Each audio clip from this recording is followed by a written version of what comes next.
بسم الله والصلاة والسلام على رسول الله. السلام عليكم حبيباتي، أهلا بكم. اليوم راح نديرو وصفة تاع سردين. أنا شريت تقريبا هنا ماشي كيلو، تقريبا كيلو سردين. غادي راح نقسمه على زوج، لأن كان اللي يبغي ياكل لاصوص وبناتي صغار ما يغمسوش في لاصوص، إذا راح نديرها لهم مقلي.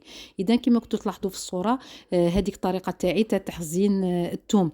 أنا الثوم نقسمه على السنينات، ما نديره لا في الزيت لا والو، نديره في علبة كبيرة كما لاحظتوا، وندسه في المجمد. كيما هذا راه فايت العام، هذا الثوم كيما دوك تشوفون كي نستعمله يكون جديد.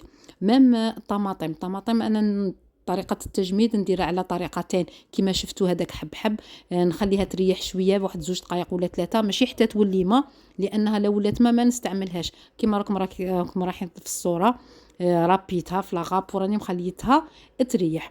اذا الطريقه الاولى، بعد ما نظفت السردين تاعي، قلعت له الراس، قلعت له لي زاغيط تاعه الداخل، نقيته قسمته على زوج وراح نديره على شكل شرموله. اذا درت شويه زيت، درت فيه شويه طماطم مصبره، وهذا الثوم كما راكم تشوفوا فيه تحسبوه جديد.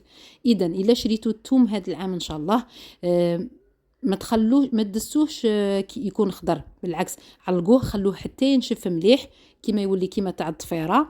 من بعد كي ينشف مليح فتوه وديروه في علب ودسوه في المجمد. اعتمدوا هذه الطريقه والله العظيم راح تساعدكم، والثوم ما ينبت لكم ما يخسر ما والو، ويكون عنده نفس الطعم. وهذا الثاني الطماطم كي تكون على حبه كيما راكم تشوهدوا حبيباتي، اون ديغي طماطم جديده رابيتها دروك، وهي لا طماطم هذيك تستعملها الام ديالي بكري. حنا كنا نديرو في المجمد كبير، كان الاب الله يرحمه يشري طماطم، وكان عندنا كونجيلاتور كبير كنا نديروها في اكياس وندسوها.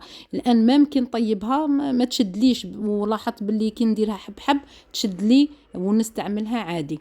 اذا كما راكم تشوفوا قليت الطماطم صبره باش تروح لها الحموضيه، درت شويه ثوم طماطم تاعنا، وهذا السردين بعد ما نظفته شويه درته هنا.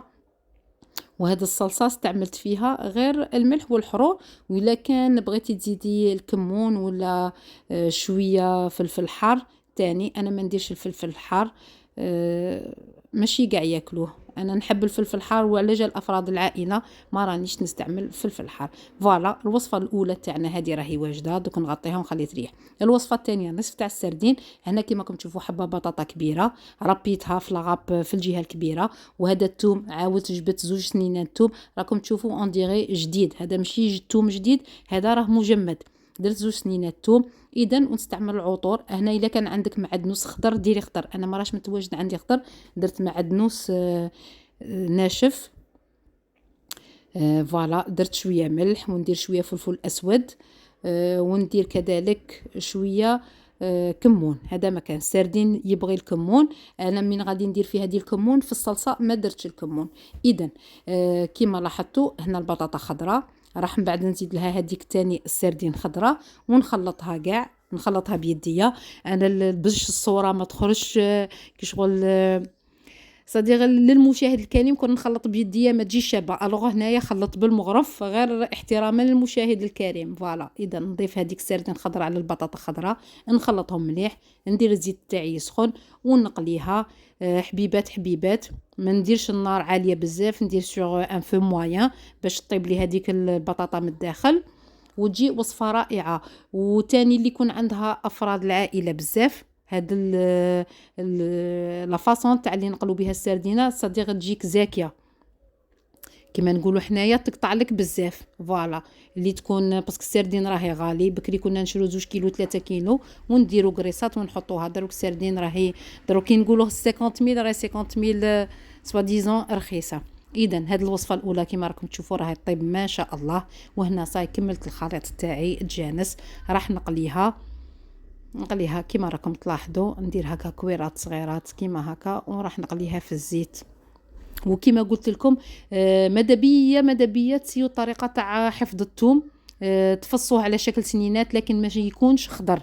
نعاودوا نقول لكم ونذكركم الا يكون يابس. والطماطم انا دائما طريقه تاني التجميد تاعي تاع الطماطم سي فغي كان شويه نديرها نطيبها كيما كاع رانا نعرفوا، نطيبوها بشويه فلفل وشويه ملح. انا ما نديرش فيها الثوم.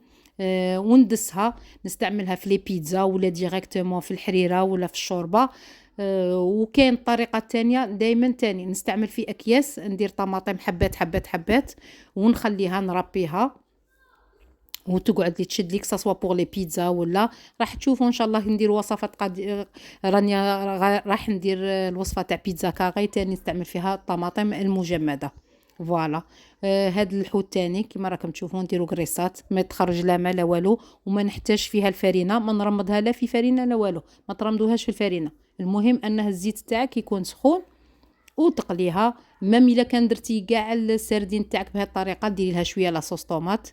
فوالا كيما راكي تشوفي ما تلصق لنا لا في المقله لا والو، ومام الزيت ما يطلقش فيه الريحه، صديق اون ديغي با بلي قليتي فيه السردين.